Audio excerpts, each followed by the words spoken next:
अस्सलाम वालेकुम dear student. आज हमने 10th क्लास की जो केमिस्ट्री है इसका चैप्टर नंबर 18 सॉल्ट्स नमकियात क्या होती हैं इसका लेक्चर नंबर 4 पार्ट बी पढ़ रहे हैं। आज बेटा हम एक साल्ट के बारे में पढ़ रहे हैं। अब साल्ट बनता कैसे है आप जानते हैं। जब भी कोई एसिड और बेस आपस में मिलते हैं तो इसके नतीजे में साल्ट और वाटर बनेगा, that is known as a neutralisation. इस रिएक्शन को कहते हैं। जो प्रीवियसली लेक्चर था हमारा उसके अंदर हमने एक ऐसा साल्ट बनाया था जिसके अंदर इस्तेमाल होने वाला acid that is a water soluble, वो पानी के अंदर हल होता था। Base that is a water soluble, वो भी पानी के अंदर हल हो जाता था। फिर आपके पास सॉल्ट और पानी बनता था, नमक और पानी बनता था। लेकिन बच्चों वहां पे जो आपने मेथड इस्तेमाल किया था उसे हम कहते थे टाइट्रेशन मेथड। आज हमने टाइट्रेशन मेथड नहीं करना बल्कि डायरेक्ट मेथड के जरिए आपने साल्ट बनाना है। लेकिन आज हमारे जो रिएक्टेंट है वो थोड़े चेंज है। जो एसिड होगा that is a water soluble, ये तो पानी में हल होगा। लेकिन बेस जो होगा वो सॉलिड होगा, that is a insoluble in water, वो पानी के अंदर हल नहीं होगा। तो हम देखते हैं तो आज हमने क्या करना है, reaction of acid with insoluble base. आज का जो रिएक्शन होगा वो एसिड के साथ होगा, लेकिन उसके साथ जो बेस आप इस्तेमाल कर रहे हैं वो इनसॉल्युबल होगा। अब हमारे पास जब एसिड और इनसॉल्युबल बेस आपस में रिएक्ट करेंगे होगा वही रिएक्शन साल्ट और वाटर।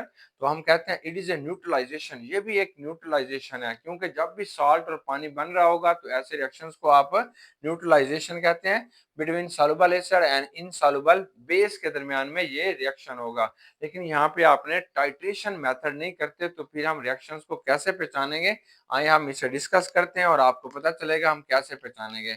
यहाँ पे बेटा जो आपने बेस लेना है तो वो बेस आपके पास चार किस्म का हो सकता है। या तो कोई मेटल होगा, कोई भी मेटल जो होगा वो आप लेंगे। मेटल मेटल कौन सा ले सकते हैं, जैसे आप मैग्नीशियम ले लें, आप जिंक ले लें, that is a insoluble in water, आप मेटल ले लेंगे। या बेटा आपने मेटल ऑक्साइड लेंगे, ये इनसॉल्युबल बेस हैं। मेटल ऑक्साइड ये बेस का काम करते हैं। मेटल ऑक्साइड ले लेंगे, जैसे क्यूप्रस ऑक्साइड होगा, जिंक ऑक्साइड ले लें, ये भी पानी के अंदर हल नहीं होते। अब आपने मेटल हाइड्रोक्साइड ले सकते हैं। अगर आपने हाइड्रोक्साइड की शक्ल में लेना है तो वो मेटल हाइड्रो ऑक्साइड होगा। तो ऐसा मेटल हाइड्रोक्साइड लेना है that is a insoluble in water, जो पानी में हल नहीं होगा। तो कौन सा लेंगे, यहाँ पे क्यूप्रेस हाइड्रोक्साइड, ये नीले रंग का क्यूप्रेस हाइड्रोक्साइड होगा लेकिन सॉलिड होगा। या बच्चों हमने मेटल कार्बोनेट ले लेते हैं, मेटल कार्बोनेट, ऐसा मेटल कार्बोनेट लेंगे that is a insoluble in water. Metal carbonate कौन सा ले सकते हैं, कैल्शियम कार्बोनेट ले लें, ये कैल्शियम कार्बोनेट जो होगा ये मेटल कार्बोनेट है।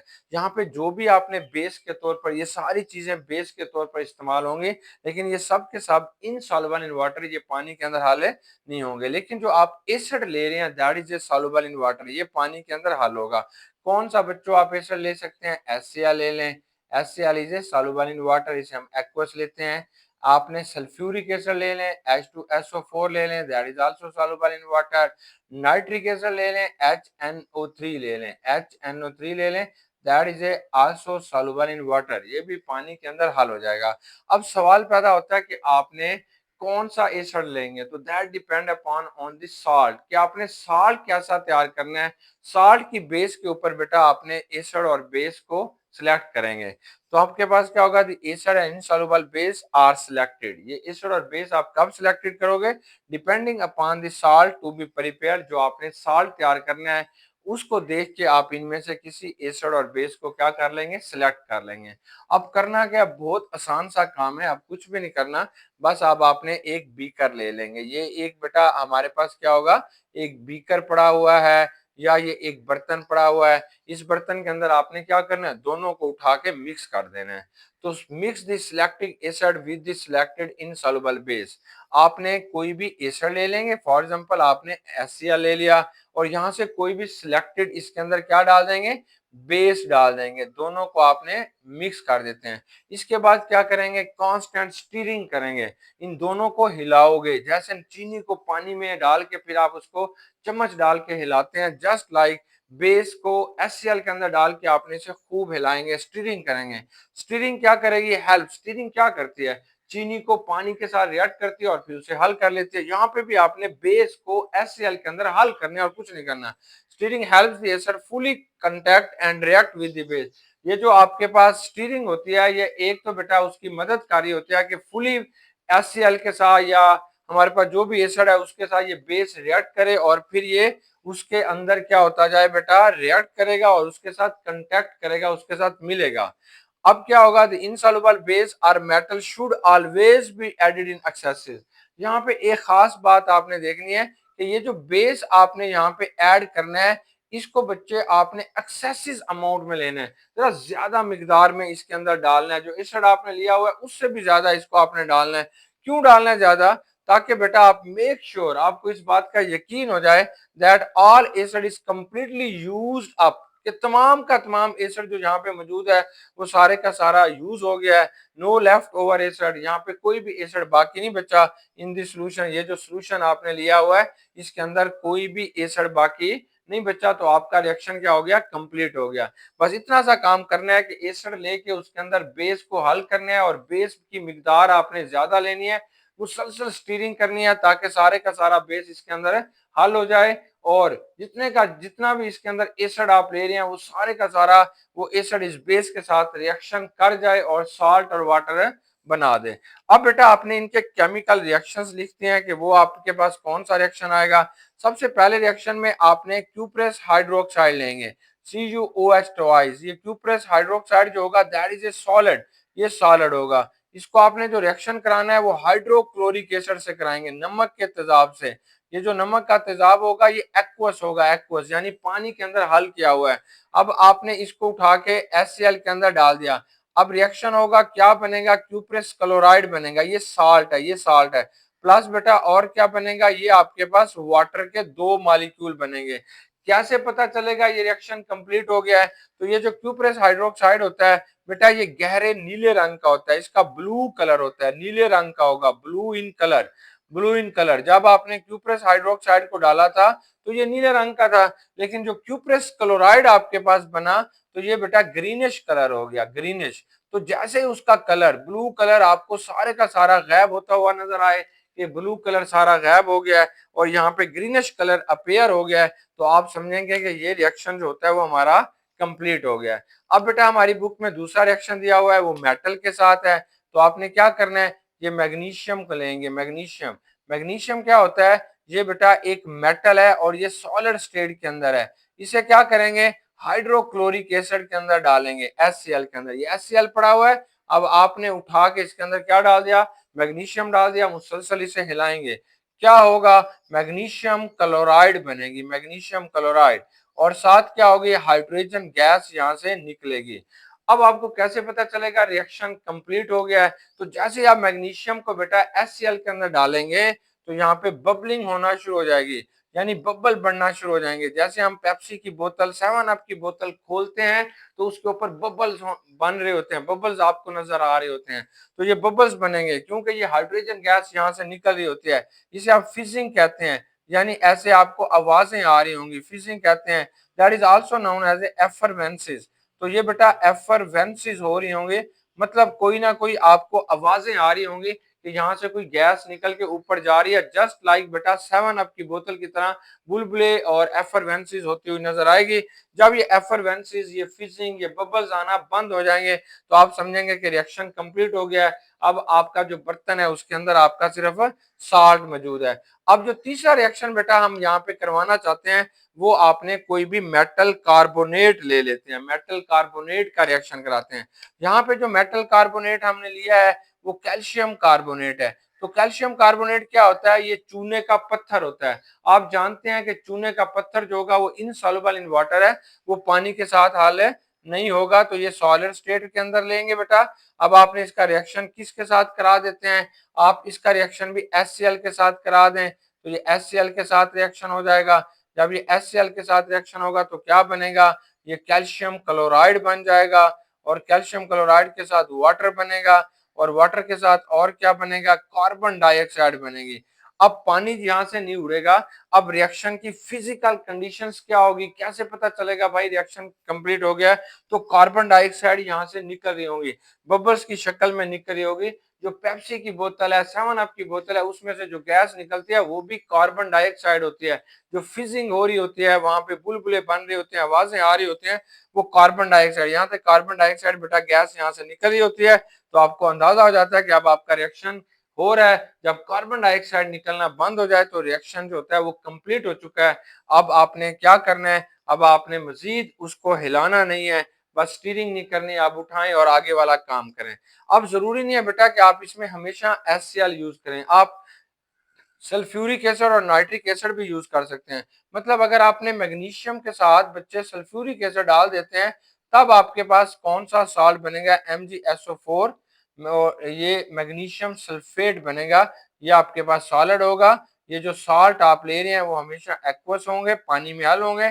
तो ये बच्चे जो बनेंगे that is a magnesium sulphate बनेगा, और साथ बच्चों हाइड्रोजन गैस बनेगी, बिल्कुल वही वाला रिएक्शन होगा। अब आपने क्या किया है, अब बेटा ये जो बर्तन हमारे पास मौजूद था, इसके अंदर ये केमिकल रिएक्शन कंप्लीट हो गया है। यानी आपने जो भी करवाया है, HCl के साथ मैग्नीशियम को रिएक्शन कराया है, HCl के साथ कैल्शियम कार्बोनेट को रिएक्शन कराया है, जो भी कराया है, अब ये रिएक्शन बेटा कंप्लीट हो गया है, क्योंकि यहाँ से आपको इंडिकेशंस मिल गई हैं कि रिएक्शन आपका हो चुका है। अब क्या करेंगे, फिल्टर करेंगे। फिल्टर फिल्टर कैसे करते हैं, बहुत कॉमन मेथड होता है कि ये आपने एक जो है अपरेटस लेना है, that is known as a glass funnel. Urdu में और इंग्लिश में बेटा इसे आपने इंग्लिश में सॉरी इसे आप ग्लास फनल कहते हैं, उर्दू में बेटा इसे आपने कीफ कहते हैं, और सराकी के अंदर आप इसे घिरनी कहते हैं, पंजाबी के अंदर बच्चों इसे आपने लुप्पी कहते हैं। ये कॉमन यूज होने वाला अपरेटस है। जहां से नीचे आपने क्या रख लेना है, एक और बीकर रख देंगे, और इसके अंदर एक फिल्टर पेपर रख देंगे। फिल्टर पेपर ये खास किस्म का पेपर होगा जो कि फिल्ट्रेशन के लिए यूज होता है। देखिए बच्चों, जैसे हमारा राइटिंग पेपर होता है, जिसके ऊपर आप लिखते हैं, उसे आप राइटिंग पेपर कहते हैं। ऐसे टिश्यू पेपर होता है जिसे हम हाथ साफ करते हैं। जस्ट लाइक किसी चीज को अगर फिल्टर करना है तो आपने फिल्टर पेपर ले लेंगे। फिल्टर पेपर लेके ये सारा सोल्यूशन इसके ऊपर बेटा उंडेल देंगे। अब उंडेल देंगे तो नीचे आपके पास फिल्ट्रेट आ जाएगा। जो नीचे पे आएगा इसको आपने कहना है फिल्ट्रेट। ये फिल्टर किया हुआ ये लिक्विड आ जाएगा, इसके अंदर साल्ट है, पानी है, फिल्ट्रेट आ जाएगा। ऊपर क्या बच जाएगा, अगर कुछ मैग्नीशियम ने रिएक्शन नहीं किया जो सॉलिड स्टेट के अंदर मौजूद है, कोई प्रेसिपिटेट इसके बच गए, जो सॉलिड आपके पास इनसॉल्युबल बेस है वो यहाँ पे बच जाएगा। तो इस तरीके से आपने नीचे वाला बेटा फिल्ट्रेट ले लेना है। तो क्या करेंगे, filter the mixture to remove the excessive amount of base और सॉलिड मेटल। जो भी सॉलिड मेटल है या बेस है, जो उसकी एक्सेसिव अमाउंट है, वो यहाँ से आपने क्या कर देनी है, रिमूव कर देनी है बाई फिल्ट्रेशन के जरिए। अब आपने क्या करना है, ये जो बीकर है ये बेटा अब हमारे पास रेडी है। अब आपने क्या करना है, इसमें पानी है, इसमें वाटर है, और दूसरा इसके अंदर क्या चीज मौजूद है, साल्ट मौजूद है। आप चाहते हैं कि पानी उड़ जाए, साल्ट बाकी बच जाए, तो इसे आपने एवेपोरेट करेंगे, इसे आप हीट करेंगे। Evaporate the filter filtrate to get a saturated solution. फिर बेटा आपने इसे एवेपोरेट करेंगे। कैसे करेंगे, या तो आप इसके नीचे आग जला देंगे, इसे गर्म करेंगे। गर्म करेंगे, ये पानी यहाँ से उड़ना शुरू हो जाएगा, और ये सोल्यूशन जो होगा ये गाढ़ा होता जाएगा। जितना पानी उड़ेगा सिर्फ नमक बच जाएगा, थोड़ा सा पानी, फिर और हीट करेंगे, फिर और हीट करेंगे। तो अब जो आपके पास ये सोल्यूशन बन गया that is a concentrated solution. अब आपने क्या करेंगे, इसी कंसंट्रेटेड सोल्यूशन को थोड़ी देर के लिए, जब आपको यकीन हो जाएगा कि अब बहुत सारा पानी उड़ गया है, अब आपके पास बहुत गाढ़ा सोल्यूशन बच गया है, तो इस सोल्यूशन को थोड़ी देर के लिए बेटा ठंडा करेंगे। जब आप ठंडा करेंगे तो इसकी सतह के ऊपर आपको जो है उस नमक के, उस साल्ट के क्रिस्टल मिल जाएंगे। नीचे पानी आ जाएगा, ऊपर क्या आ जाएंगे बेटा, क्रिस्टल। इसे हम कहते हैं क्रिस्टलाइजेशन। क्रिस्टल बनने के अमल को क्रिस्टलाइजेशन कहते हैं। क्रिस्टल कैसे बनते हैं, अगर किसी भी चीज के सोल्यूशन को बहुत हाई टेम्परेचर पे गर्म किया जाए, और फिर बेटा इसके कंसंट्रेटेड सोल्यूशन को अगर आप ठंडा करते हैं, तो इसकी सतह के ऊपर जो भी इसके अंदर मौजूद सॉलिड होता है वो इस लिक्विड के अंदर से निकल के सतह के ऊपर आ जाएगा, या नीचे बैठ जाएगा, सेटल डाउन हो जाएगा। यानी आपको साफ नजर आ रहा होगा कि ये इस लिक्विड से ये सॉलिड निकल चुका है, तो ये ऊपर आ जाएगा, तो इसे आपने क्रिस्टल कहते हैं। इसकी एग्जांपल जस्ट लाइक मलाई होती है। जैसे आप दूध को गर्म करते हैं, बॉयल करते हैं थोड़ी देर के लिए, फिर आप उसे ठंडा करते हैं, ठंडा होने में दूध के अंदर से मलाई निकल के सत्ता के ऊपर आ जाती है, ये भी ऐसे हो जाएगा। अब बच्चों आपने क्या करना है कि अब आपने ये क्रिस्टल और लिक्विड को अलग करना है, फिर फिल्टर करेंगे। फिर आपने क्या करेंगे, वही दोबारा बेटा आपने फनल, ग्लास फनल लेंगे और इसके ऊपर इसको दोबारा उंडेलेंगे। अब जो पानी होगा वो नीचे आ जाएगा और ये जो क्रिस्टल है वो फिल्टर पेपर के बच्चे ऊपर आ जाएंगे। और फिर आपने फिल्टर कर लेंगे और फिर इसके बाद इन क्रिस्टल्स को आपने केयरफुली ड्राई कर लेना है, इन्हें आपने खुश्क कर लेना है। कैसे खुश्क करेंगे, किसी ओवन में रख सकते हैं अगर इनका मेल्टिंग पॉइंट ज्यादा है, या बच्चों आप इसे धूप के अंदर रख दें अगर इनका मेल्टिंग पॉइंट कम है, तो वैसे ही कमरे में हवा के अंदर रख दें, तो थोड़ी देर के बाद ये खुश्क हो जाएंगे। अब आपके पास वो क्रिस्टल तैयार हो गए। अब बच्चों हमारे पास ना एक्टिविटी आ रही है 18.2 में। एक्टिविटी क्या है कि prepare the pure crystals of zinc sulphate, कि आपने जिंक सल्फेट के प्योर क्रिस्टल जो है वो तैयार करने हैं। अब बेटा आपको साफ उसने बता दिया कि जो चीज आप तैयार करना चाहते हैं that is a zinc sulphate. तो आपने यहाँ पे जो बेस लेंगे, जहाँ पे आपने जो बेस लेना है बेटा, वो आपके पास क्या होगा, जिंक होगा। जिंक ये बेस है। जिंक जो होगा यहाँ पे कैसा काम कर रहा है, जिंक जो होगा that act as a base. ये जिंक क्या होगा, ये इनसॉल्युबल बेस होगा। इनसॉल्युबल क्या होगा बच्चों, ये आपके पास बेस होगा। और दूसरी चीज इसके साथ क्या है, सल्फेट है। तो सल्फेट कहाँ से आएगा, वो सल्फ्यूरिक एसिड से आएगा। तो यहाँ पे जो आपने एसिड लेना है वो सल्फ्यूरिक एसिड लेना है, वो पानी के अंदर हल होगा, वो एक्वस सोल्यूशन होगा। अब यहाँ पे आप क्या करेंगे, हमारी बुक में एक खास मिकदार दी गई है, मतलब ये आपके पास एक बर्तन पड़ा हुआ है, इसमें आपके पास सल्फ्यूरिक एसिड पानी में हल किया हुआ सल्फ्यूरिक एसिड मौजूद है। तो आपने क्या करना है, यहाँ से आपने 25 सेंटीमीटर क्यूब यानी 25 सेंटीमीटर क्यूब आपने क्या ले लेना है, सल्फ्यूरिक एसिड ले लेना है। ये 25 सेंटीमीटर क्यूब बेटा आपने क्या ले लिया, सल्फ्यूरिक एसिड ले लिया। अब क्या करेंगे, इसके अंदर आपने जिंक के टुकड़े डाल देने हैं। जिंक के छोटे छोटे जो टुकड़े हैं, जिंक जो है वो सॉलिड स्टेट के अंदर आपके पास मौजूद है। उठा के बेटा इस जिंक को इसके अंदर डालेंगे। फिर क्या करेंगे, इसे खूब हिलाएंगे, खूब हिलाएंगे, ताकि सारे का सारा जिंक जो है वो जो सल्फ्यूरिक एसिड उसके अंदर मौजूद है उसके साथ रिएक्शन करे, कंटेक्ट करे, और जिंक और सल्फ्यूरिक एसिड आपस में रिएक्शन करके जिंक सल्फेट बनाएंगे। तो यहाँ पे केमिकल रिएक्शन क्या होगा, तो इसका केमिकल रिएक्शन ये होगा, ये जिंक होगा, ये आपके पास सॉलिड स्टेट के अंदर है। ये बच्चों हमारे पास क्या होगा, सल्फ्यूरिक एसिड है, H2SO4 है। जब आपने दोनों को मिलाया तो क्या बना बेटा, ये जिंक सल्फेट बना। ये जिंक सल्फेट बनेगा, ये एक्वस है जिंक सल्फेट, फिर आपके पास सॉलिड हो जाएगा और ये साथ क्या बनेगा, H2 बनेगा। हाइड्रोजन गैस यहाँ से निकलेगी। ये जो हाइड्रोजन गैस होगी ये बबल्स की शक्ल में ऊपर जा रही होगी, एफरवेंसिस कर रही होगी। आपको साफ पता चल रहा होगा कोई गैस निकल रही है। जब इस गैस के निकलने से, जब ये गैस निकलना बंद हो जाए, कैसे पता चलेगी, बबलिंग खत्म हो जाएगी, फिजिंग खत्म हो जाएगी, एफरवेंसिस खत्म हो जाएगी, आपको आप पता चल जाएगा आप कोई भी रिएक्शन है नहीं हो रहा। तो फिर आपने क्या करना है, इसी को दोबारा वही जो पहले हमने मेथड डिस्कस किया है कि ये जो आपके पास बर्तन था जिसके अंदर सल्फ्यूरिक एसिड और जिंक आपने रखा हुआ था, अब इसका केमिकल रिएक्शन कंप्लीट हो चुका है। तो भाई इसे आप क्या करोगे, तो बेटा आपने इसे आप फिल्टर कर लेना है। वही ग्लास फनल लेंगे, फिल्टर पेपर ऊपर रखेंगे, नीचे आपने एक फिर बीकर रख देंगे, इस सोल्यूशन को उंडेलेंगे तो नीचे सारा आपके पास फिल्ट्रेट आ जाएगा। ऊपर क्या बचेगा, जिंक के ऐसे टुकड़े आपको मिलेंगे जो कि इनसॉल्युबल हैं, या जिंक के वो टुकड़े मिलेंगे जिन्होंने अभी तक रिएक्शन है नहीं किया। तो फिल्टर पेपर के जरिए आप इन्हें उठा लेंगे। फिर आपने क्या करना है कि ये जो आपके पास सोल्यूशन है बेटा, इसे आपने एवोपरेट करेंगे। कैसे करेंगे, इसे आपने गर्म करेंगे, हीट करेंगे, तो ये सारे का सारा ऊपर से बेटा एवोपरेट हो जाएगा। ये अब आपके पास कंसंट्रेटेड क्या बन जाएगा, सोल्यूशन बन जाएगा। अब इस कंसंट्रेटेड सोल्यूशन को थोड़ी देर के लिए आपने हवा के अंदर रखेंगे, तो इसकी कूल डाउन, ये ठंडा होना शुरू हो जाएगा। जैसे जैसे ये ठंडा होता जाएगा तो जिंक सल्फेट के जो क्रिस्टल हैं या तो बच्चे इसकी सतह के ऊपर आ जाएंगे या क्या हो जाएंगे, नीचे बैठ जाएंगे। अब आपने इसको दोबारा फिल्टर करना है। ये जो आपके पास आ गया है इसको आपने दोबारा फिल्टर करेंगे। तो जब फिल्टर करेंगे इसके बाद इसके क्रिस्टल बिल्कुल ऐसे जैसे हमने हासिल किए हैं, इन क्रिस्टल्स को बेटा आप हासिल कर लेंगे और इन्हें ड्राई करेंगे। अब आपके पास जिंक सल्फेट के क्रिस्टल बेटा आ चुके हैं। चलें अब हमारे पास ना क्विक चेक आ रही है 18.2। क्विक चेक जो बेटा हमें दी गई है वो आपके पास कौन सी है, 18.2 है। अब हमने 18.2 को सॉल्व करते हैं। 18.2 के अंदर जो बेटा आपको दिए जा रहे हैं, रिएक्शन दिए जा रहे हैं, उसमें पहला पहला ये है कि which salt of barium and calcium, क्या आपके पास बेरियम है और दूसरा बेटा क्या कैल्शियम है। तो ये बताएं कि बेरियम और कैल्शियम के कौन से सॉल्ट जो होते हैं वो सॉल्युबल इन वाटर होते हैं।